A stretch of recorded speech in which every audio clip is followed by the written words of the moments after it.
অনেক দিন পর জেল থেকে বাইর হইলাম। এখন কি করা যায়?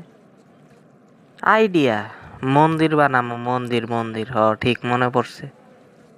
কিন্তু কেডা হেল্প করব? আরে আমি আছি কি করতে, আমি তোমার পাশে আছি। কেমনে? তুমি রামের মূর্তি তৈরি করো, বুঝছো? রামের মূর্তি, কৃষ্ণ মূর্তি, মহাদেবের মূর্তি, শিবের, এগুলি তৈরি করো বড় বড়। কিন্তু এই এলাকায় মনে হয় সম্ভব না। আমারে তো সবাই চেনে, আমি জেল খাটতে আইছি, প্রতারক। আরে না, তুমি আর এই এলাকায় থাইকো না, বুঝছো? তুমি যাও পলাশবাড়ি, ওই যে গাইবান্ধার ওইখানে শুনছি একটা কালী মন্দির আছে পরিত্যক্ত। ওইনে গিয়ে আশ্রয় নাও, টাকা কামাও, বুঝছো? মন্দিরে গিয়ে আশ্রয় নিয়া। ভালো বুদ্ধি তো, ধন্যবাদ। আরে না, তোমার প্রথম কাজ হইব ওই এলাকায় হিন্দু ঘরে জড়ো কইরা, তারপরে ওইখানে একটা হিন্দুদের একটা এলাকা তৈরি করা, বুঝছো? এটা তোমার প্রথম কাজ। তাইলে হিন্দুরাও তোমার পাশে থাকলো, টাকা পয়সাই হইলো, আর আমগো তো লাভ আছেই, বুঝো না?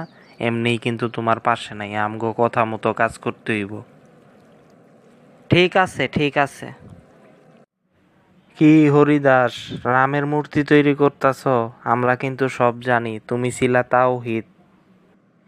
কেন, তাতে কি হইছে? আপনি জানলেই বা কি, না জানলেই বা কি, কি হইছে তাতে? আমারে আমার ভাগ বুঝায় দিও, বুঝছো? আমি কিন্তু শেখ ফরিদ, আমার হাতে অনেক হিন্দু আছে। আমি যদি কয়ে দেই যে তুমি তাওহীদ, তাইলে কিন্তু তোমার সমস্যা। আমার ভাগটা আমারে বুঝায় দিও। আচ্ছা ঠিক আছে, কিন্তু আপনারে টাকা দিলে আমার কি লাভ? আমি তোমার বিষয়টা দেখমু, তোমার পক্ষে কথা কমু হিন্দুদের কাছে। এমনিতেও ভারতে আছি, বুঝছো ভাই? খুব কষ্ট। টাকা পয়সা দাও, আমি তোমার পক্ষে আছি। আর তসলিমা নাসরিনও আছে, তসলিমা নাসরিনরা আলাদা টাকা পেমেন্ট কইরা দিও, বুঝছো? চাইছে কিন্তু লাগবো। বই ব্যবসা হইতাছে না, খারাপ। ইউটিউবে ইনকাম নাই, কিছু নাই আমারও, বুঝছো? টাকা লাগবো, টাকা দাও। তোমার রাম মূর্তির পক্ষে আমি আছি।